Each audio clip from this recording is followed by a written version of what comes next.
আমার মনে পড়ে যখন আমি আরসিএম বিজনেসে জয়েন করি, তখন আমাদের টার্গেট যেটা ডিস্ট্রিবিউটার্স বানানোর যে টার্গেট পার্সন থাকে, তারা আদার নেটওয়ার্কের লিডাররা। যখন আমি মানে 23 বছর বা 22 বছর আগের কথা বলছি, যে আমাদের ওখানে কে কে অন্যান্য নেটওয়ার্ক করে, at that time there was a big company going on RCM বিজনেসের থেকে অনেক বড় জায়গা। তার কাছে একজন বড় আমার দাদা আর কি, তাকে আমি আরসিএম বিজনেসটা নিয়েছিলাম। তো তখন প্যান্ট আর শার্টই ছিল। তো গিয়ে বললাম, ও একটু শোনার পরে বললো, দেখ এটা নন গ্রেডেড, মানে not up to the mark, মানে খুব লো কোয়ালিটির business. There is no training system, education নেই আরসিএম এ কোনো।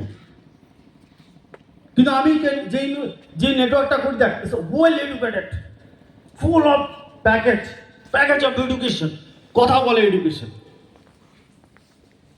আমিও রিয়েলাইজ করলাম, yes it's a struggling period, starting period, that's why it's said. আজ যখন আমি শহরে গিয়ে ওর সামনে দাঁড়াই, তখন আমার বুকটা 54 ইঞ্চি হয়ে যায়। मैन सर वीडियो चल रहा है वीडियो। আজকে আমি গর্বের সাথে বলতে পারি, ভারতবর্ষের যত নেটওয়ার্ক মার্কেটিং আছে, তার মধ্যে সবচেয়ে ভ্যালুয়েবল এডুকেশন সিস্টেম কারো দিকে থাকে, সেটা একমাত্র আরসিএম বিজনেসের কাছে আছে। আরসিএম বিজনেস আছে, জীবন মূল্যটাকে তুলে ধরে। ওদের আমি বলি যে তোমরা তেল আলা মালা মাথায় তেল ঢেলেছো, বাট আরসিএম যারা গ্রাউন্ড লেভেলে থাকে তাদের আজকে কোটিপতি বানিয়েছে। This is call education, this is call education.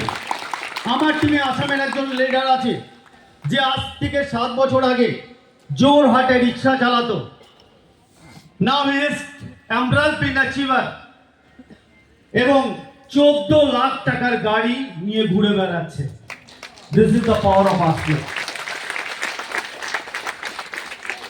আজকে এখানে মনোহর মুরারি জি আছে,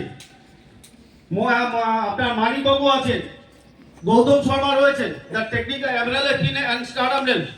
আজ বুঝুন, দিস ইজ ভালো স্টুডেন্ট কিনে সবাই